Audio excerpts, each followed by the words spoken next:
खुलुमबाय आंनि मुलुगनां बड' निउस चेनेल साफ्रोमबो नायगिरि बिथांमोननिसिम गोजोन फुंबिलिनि बयनिसिमबो गाहाम हामलायनाय जासिहरनाय जाबाय। आसा खालामो नोंथांमोनहा गासै मोजाङै दं। बे समाव आं नोंथांमोननि सिगाङाव फुंबिलिनि मोननैसो खौरां लाना फैलायबाय। अन्नानै भिडिअखौ स्किप खालामाजासे जोबजासिम नायलांदो। दिनैनि फुंबिलिनि मोननैसो खौरांफोरा जाबाय। गिबि रादाबाव दं म्यानमार अख्रां सान्थ्रिनि 7थि स्क्वाड्रननिफ्राय मोनसे रोगाथाइ बिरखंआ इयुन 8F200W रेजिस्ट्रेसन नाम्बार 5821 नि बिरखंआ मैया मंगलबारखालि मिज'रामनि लेंफुई बिरखं गाथोनाव ओंखारनायनि उनाव मोनसे जाब्रबथायजों मोगा-मोगि जायो। मिथिनो मोननाय बादिब्ला पाइलटआ अभारशट खालामदोंमोन, जायनि जाहोनाव जाब्रबथाय जादोंमोन आरो सा 13 हानजानि सोद्रोमाफोरनि गेजेराव सा 8 जोखोम जादोंमोन। मख'नो गोनांबावदि मिज'रामनि आइजलनि खाथिनि लेंफुई बिरखं गाथोनाव मंगलबारनि फुङाव म्यानमारनि गंसे रौनिया बिरखंआ गोग्लैयो। रिपर्टनि बादिब्ला खमैबो सा 8 सुबुङा जोखोम जादोंमोन। नैथि रादाबाव दं पुलिस आरो रैखाथि मावथिफोरनि मोनसे गिदिर हानजाजों रैखाथि होजानाय बुलडारफोरा मुम्बाइनि मीरा रड लेङाइ नोगोराव आयेन बेरेखा न' लुनायफोरखौ सिफायदों, जेराव थांनाय समबारखालि अय'ध्यायाव राम मन्दिरनि गाहाय मन्थ्रि नरेन्द्र मदि दैदेननाय प्राण प्रतिष्ठानि सिगां आरो उनाव हिंसायारि जाथाय दाङाबाजिया जादोंमोन होनना मिथिनो मोन्दों। अय'ध्यायाव राम मन्दिरनि प्राण प्रतिष्ठा फोरबोनि सिगां महाराष्ट्रनि मुम्बाइ खाथिनि मीरा रडआव मोननै हारिनि गेजेराव नांलाय खमलाय जादोंमोन, जेराव मुम्बाइजों नांजाबनाय मीरा रडनि नयानगर ओनसोलाव स्ल'गान होनायखौ लानानै बे दाङाबाजिया जोंखांदोंमोन। नयानगर पुलिसआ साबा दायनिगिरिफोरनि बेरेखायै केस रेजिस्टार खालामो आरो बिसोरखौ खायो होनना मिथिनो मोन्दों। थामथि रादाबाव दं BTRनि 5.3 दफा बायदि बिश्वनाथआव हानि फाट्टा रानदों।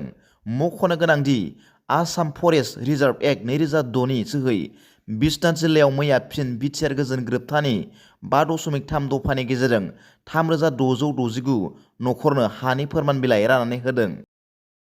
ब्रैथि रादाबाव दं आसामाव कंग्रेस दोलोनि बानजायनायाव सोलिबाय थानाय भारत ज'र न्याय यात्रानि समाव बांलांनाय जेंनानि गेजेराव गिबि मन्थ्रि डक्टर हिमन्त बिश्व शर्माया स्टेट पुलिसखौ राहुल गान्धीनि बेरेखायै होंगो दोंगोखौ थुलुंगा होनायनि थाखाय केस होनो बिथोन होदों। राहुल गान्धीजों लोगोसे सा 5000सो कंग्रेस मावथिफोरा मंगलबाराव गुवाहाटीआव हाबनो नाजानायाव बिबानगिरिफोरजों होबथानायनि मोगा-मोगि जानांदोंमोन। पार्टीआ गावनि गाहाय रेलीखौ फिन जागायफिननायनि उनाव बे दाङाबाजिया जादोंमोन, जायनि जाहोनाव कंग्रेस मावथिफोर आरो पुलिसनि गेजेराव सौग्रावलायनाय जादोंमोन। आयेन बाहायग्राफोरा होंगो दोंगोखौ दबथायनो थाखाय लाठी चार्ज खालामदोंमोन। मानाव गेदेर डक्टर हिमन्त बिश्व शर्मानि दैदेननाय आसाम सोरखारा सिगाङाव मोनसे हाबा मावनाय सानाव जाथावना ट्रेफिक हेंथानि बिदिन्थि होनानै गुवाहाटीनि गाहाय लामाफोरखौ दावबायनो थाखाय दावबायनायखौ गनायथि होआखैमोन। बेनि सोलायै बिथांमोनहा रेलीखौ हायुंआरि राजालामा लामाखौ उनसंनो बिथोन होदोंमोन, मानोना बेयो गाहाय आसाम फारसे आवगायलांदोंमोन। कंग्रेस मावथिफोरखौ हायुंआरि राजालामा 27 खौ लानो बिथोन होनाय जादोंमोन, जाय सोरगिदिं मोनसे रिं रड महरै खामानि मावदोंमोन होनना मिथिनो मोन्दों।